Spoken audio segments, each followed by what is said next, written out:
اتنی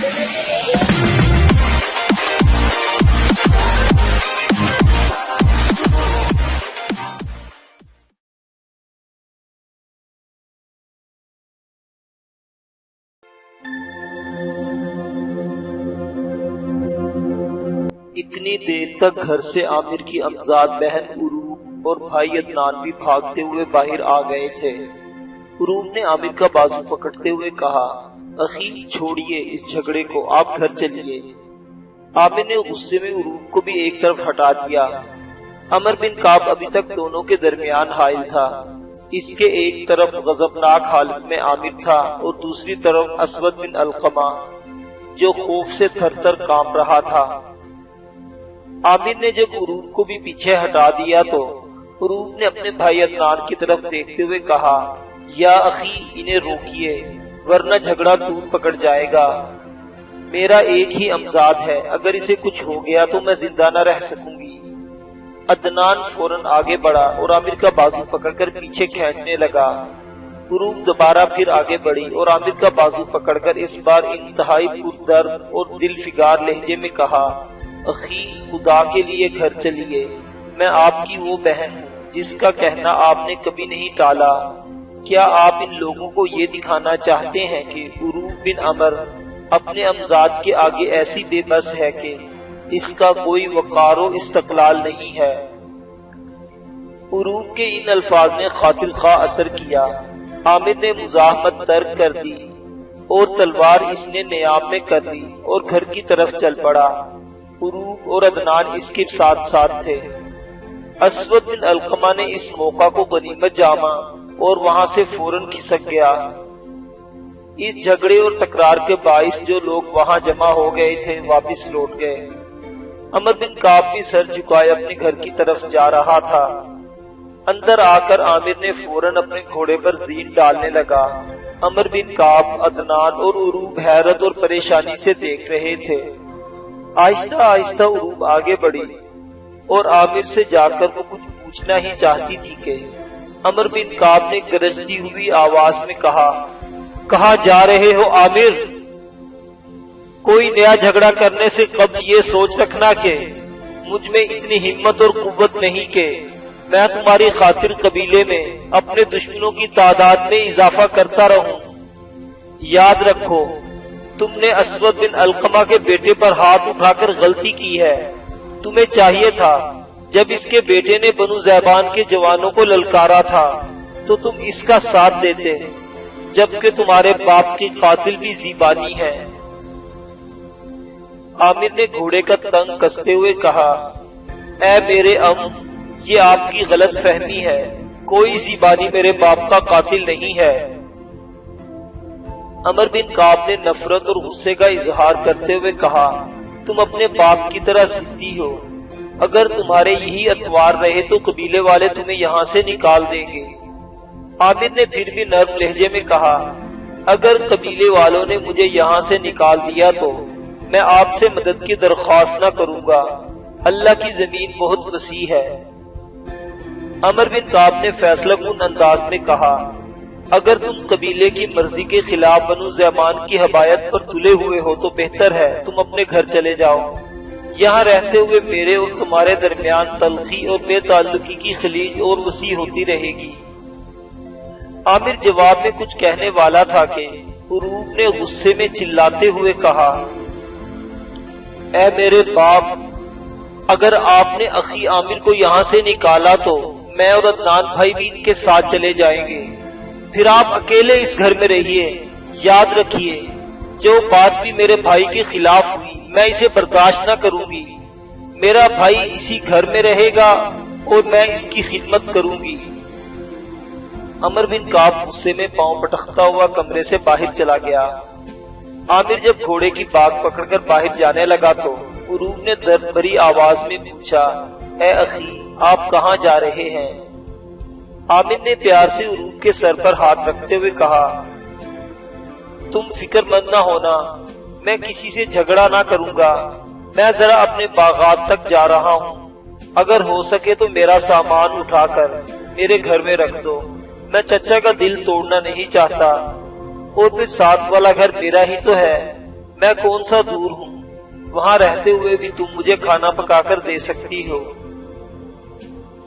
اس بار عدنان نے ملتجی لہجے میں کہا، نہیں عامر، تم ہمارے ساتھ رہو گے، بابا کی باتوں کا برا نہ ماننا، میں ان کی طرف سے معذرت خواہ ہوں۔ عامر جب باہر نکلنے لگا تو عروب نے کہا، اخی جلدی آنا، جب تک تم واپس نہ آؤ گے میں اور عدنان بھائی کھانا نہ کھائیں گے۔ عامر نے ایک بار نرمی اور شفقت سے عروب کی طرف دیکھا، پھر وہ اپنا گھوڑا لے کر مکان سے باہر آ کر سوار ہوا اور گھوڑے کو ایڑ لگا کر دائیں طرف دوڑانے لگا۔ اپنے باغات میں آ کر عامر نے گھوڑا انجیر کے درخت سے باندھ دیا اور پھر باغات کے اندر بہنے والے چشمے کے پانوں سے وضو کرنے لگا تھا۔ یہ پانی جبل ہلال کے چشموں سے آتا تھا جن سے دونوں قبائل کے باغات اور کھیتیاں سیراب ہوتی تھی، اور جو باغات دریائے ابانا کے کنارے تھے، انہی دریا کے کنارے کنویں کھود کر دریا کو بھی دریا کے پانی سے سیراب کیا جاتا تھا۔ عامر وضو کرنے کے بعد مغرب کی نماز ادا کرنے لگا۔ نماز سے فارغ ہو کر عامر نے اپنا گھوڑا کھولا، پھر وہ گھوڑے کی باگ پکڑے آہستہ آہستہ چلتا ہوا باغات سے باہر نکلا اور اس پگڈنڈی پر آ کھڑا ہوا جو دونوں قبیلوں کے درمیان پڑنے والی چراگاہوں سے ہوتی ہوئی بنو ذیبان کی بستی حوران کی طرف چلی گئی تھی۔ اندھیرا اب گہرا ہو گیا تھا اور مشرقی جانب دریائے ابانا کے اس پار کوہستانوں کے پیچھے سے چاند نمودار ہو رہا تھا۔ وہاں کھڑے عامر کو تھوڑی ہی دیر ہوئی تھی کہ چاند اوپر ابھرا اور ہر چیز کو اپنی ٹھنڈی اور سہانی چاندنی میں نہلا گیا۔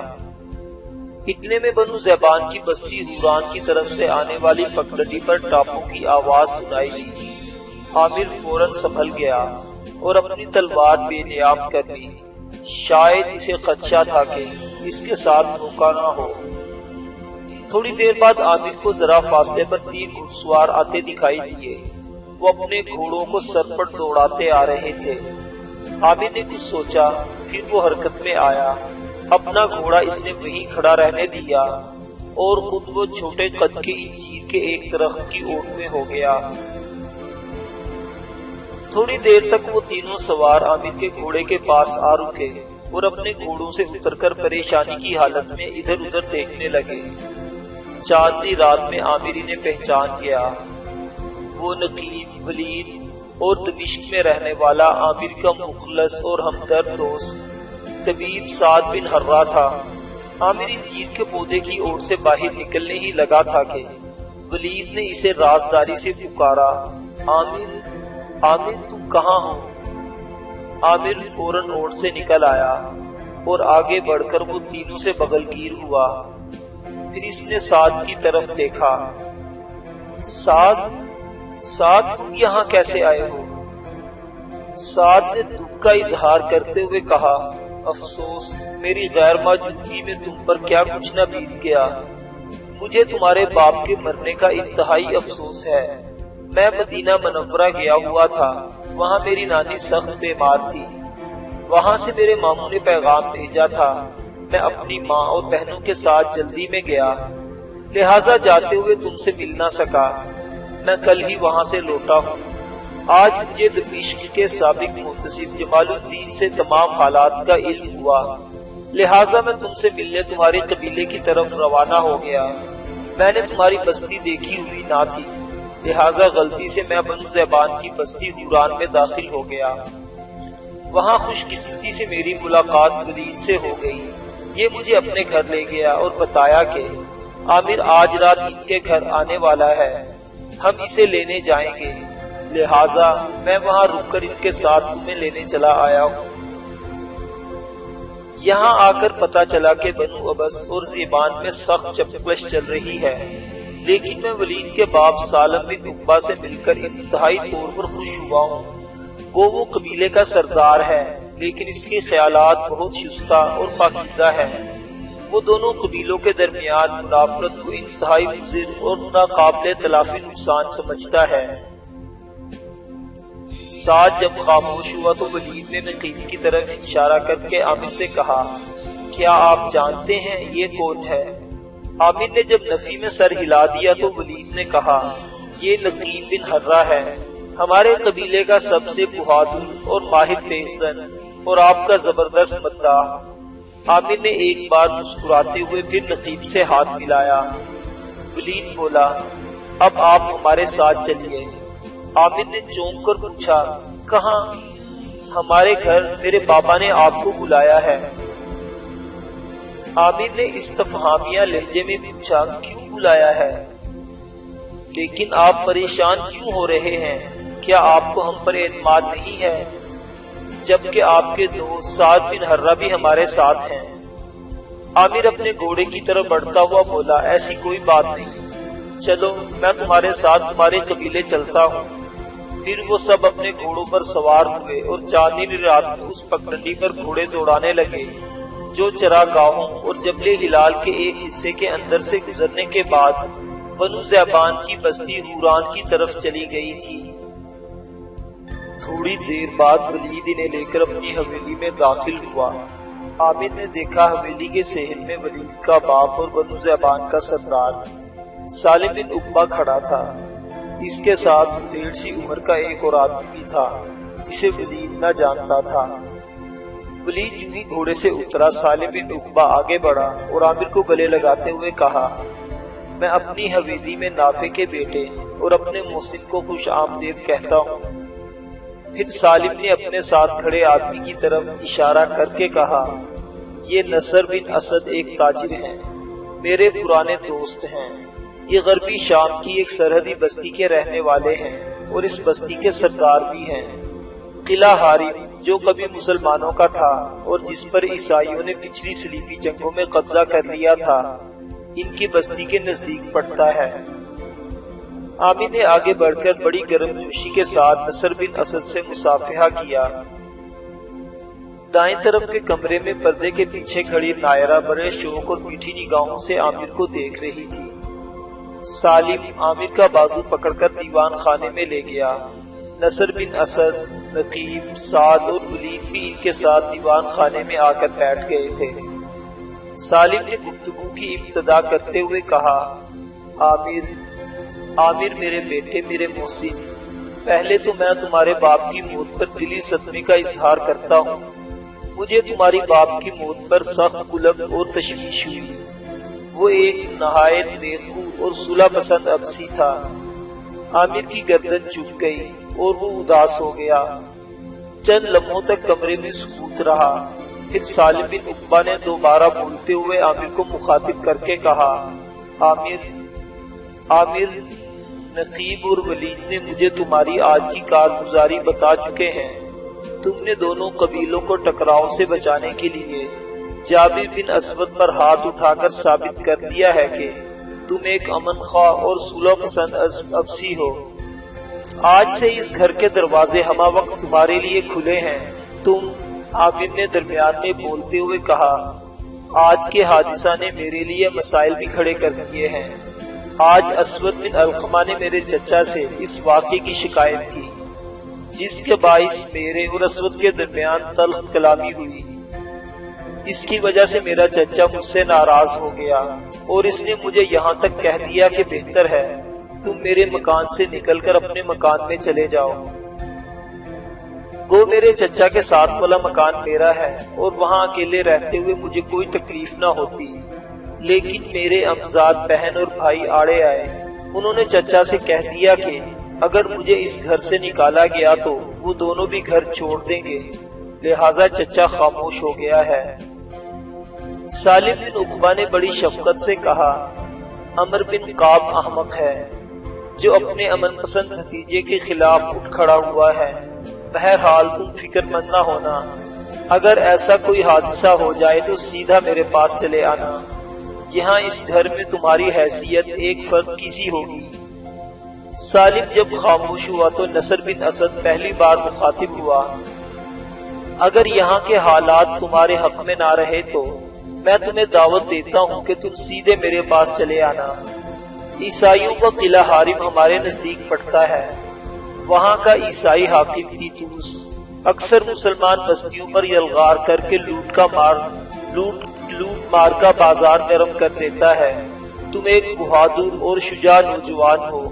سالم نے مجھے بتایا تھا کہ اس کی لڑکی کی عزت بچاتے ہوئے تم اکیلے نے 4 آدمیوں کو موت کے گھاٹ اتار دیا تھا۔ اگر تم وہاں آ گئے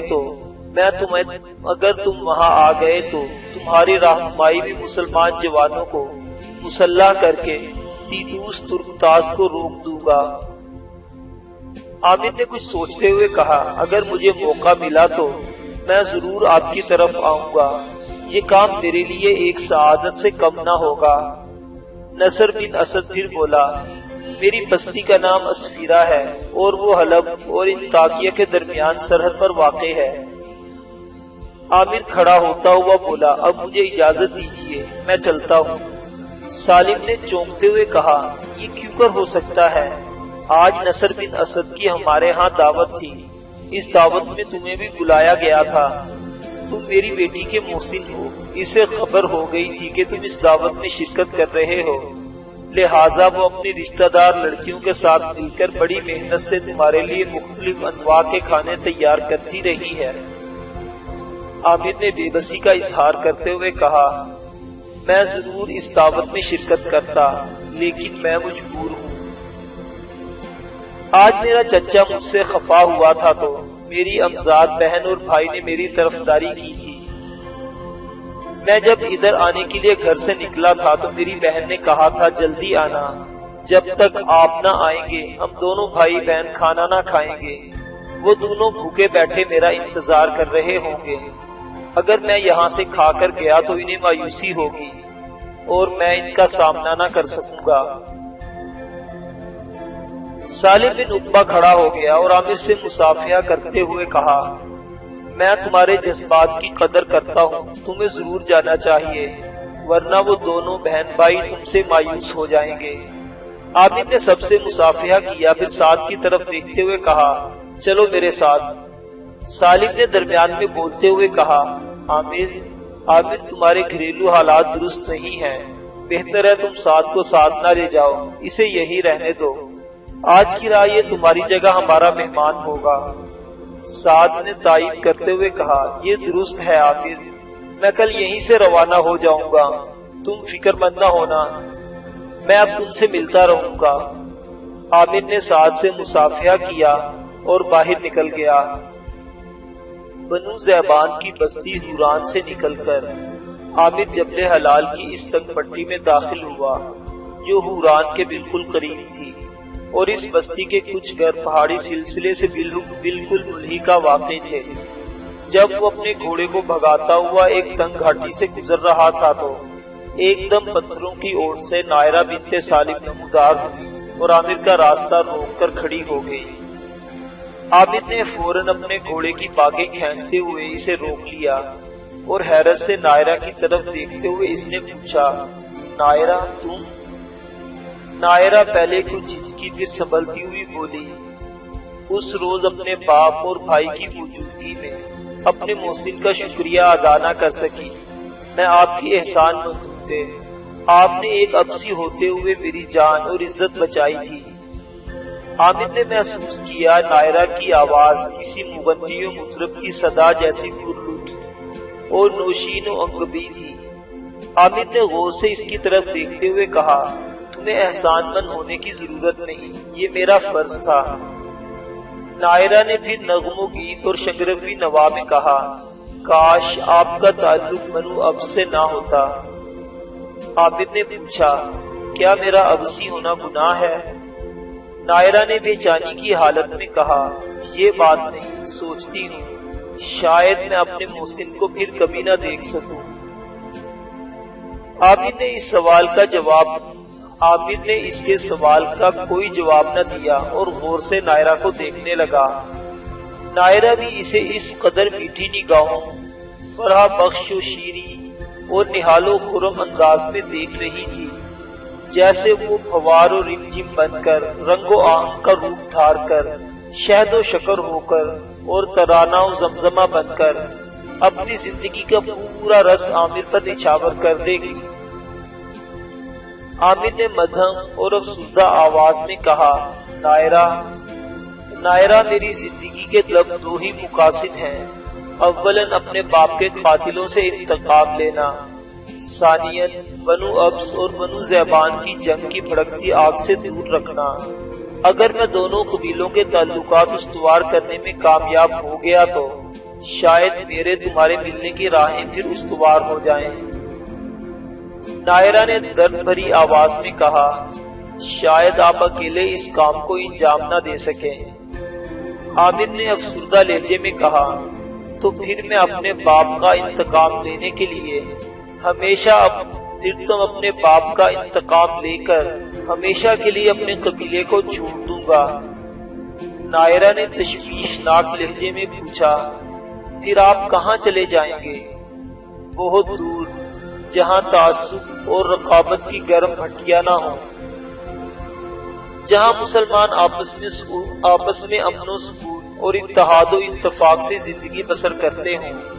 اپنے قبیلے سے نکل کر شاید میں حلب کا رخ کروں، وہاں ایک بہادر اور شیر دل مجاہد حکمران بن گیا ہے، اس کا نام عماد الدین ہے، میں اس کے لشکر میں جا کر شامل ہو جاؤں گا۔ نائرہ نے بے تاب ہو کر کہا، میں پردے کی اوٹ میں اپنے باپ کے ساتھ آپ کی پوری گفتگو سن چکی ہوں۔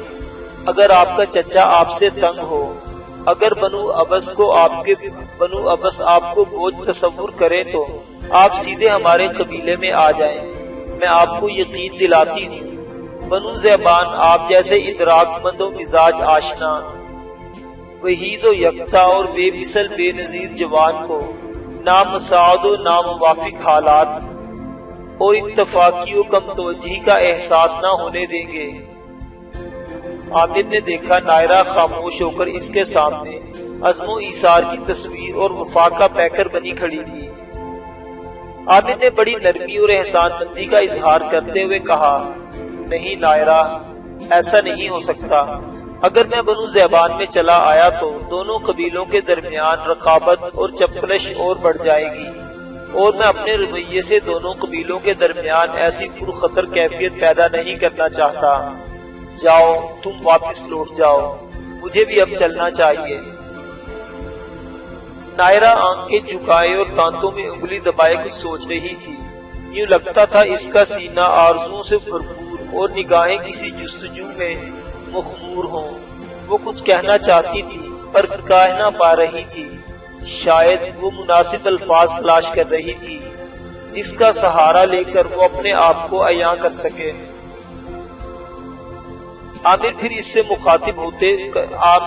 اسے مخاطب کرتے ہوئے کہا، اگر تم کہو تو میں تمہیں گھر چھوڑاؤں۔ نائرہ نے چونک کر کہا، نہیں، میں چلی جاؤں گی، میں آپ سے کچھ کہنا چاہتی ہوں۔ عامر نے اسے تسلی دیتے ہوئے کہا، تو پھر کہہ دو، تم رک کیوں جاتی ہو؟ نائرہ بھی کچھ نہ بولی اور سوچوں میں کھو گئی۔ عامر خاموشی سے اسے دیکھتے رہا۔ نائرہ کے چہرے پر اس لمحہ انوکھا پن، ندرت، عمدگی، تضافت، تازگی اور آبداری چھائی ہوئی تھی۔ عامر کے سامنے وہ خاموش کھڑی تھی اور اس کے حسین جسم ایک آہو کسی مشتبار اٹھ رہی تھی۔ چند لمحوں تک وہ اسی حالت میں کھڑی رہی، پھر عامر کی طرف دیکھتے ہوئے اس نے بڑی آس اور امید میں پوچھا، کیا آپ تعصب اور رقابت کا ساگر پار کر سکیں گے؟ وقت کی دھول کو چھان اور فاصلوں کی زنجیر کو توڑ سکیں گے؟ عامر نے حیرت اور پریشانی کا اظہار کرتے ہوئے کہا، میں سمجھا نہیں، تم کیا کہنا چاہتی ہو؟ نائرہ شاید ان انکہے الفاظ کو مجتمع کر چکی تھی جس سے وہ اپنا مدعا کا اظہار کرنا چاہتی تھی، لہٰذا اس بار اس نے ذرا بے باک ہو کر کہا، میرا مطلب ہے اگر آپ دونوں قبیلوں کے درمیان حائل نفرت، عداوت اور جنگی جنون کے ساگر کو پار کر سکے تو میں ہر روز سنبل، ریحان، یاسمین اور گلاب کے پھولوں سے اٹی جبل ہلال کی اس چوٹی پر مغرب کی نماز کے بعد آپ کا انتظار کیا کروں گی۔ نائرہ نے ہاتھ سے پہاڑ کی ایک چوٹی کی طرف اشارہ کر دیا۔ عامر نے بڑے عزم اور اثبات میں کہا، میں تمہارے جذبات کی قدر اور تمہارے انتظار کی حفاظت کروں گا۔ اس کے ساتھ ہی عامر نے اپنے گھوڑے کو ایڑ لگائی اور آگے بڑھ گیا۔ نائرہ وہیں کھڑی ہو کر اسے دیکھتی رہی۔ جب وہ اس کی نظروں سے اس طرح اوجھل ہو گیا جس طرح صبح کا ستارہ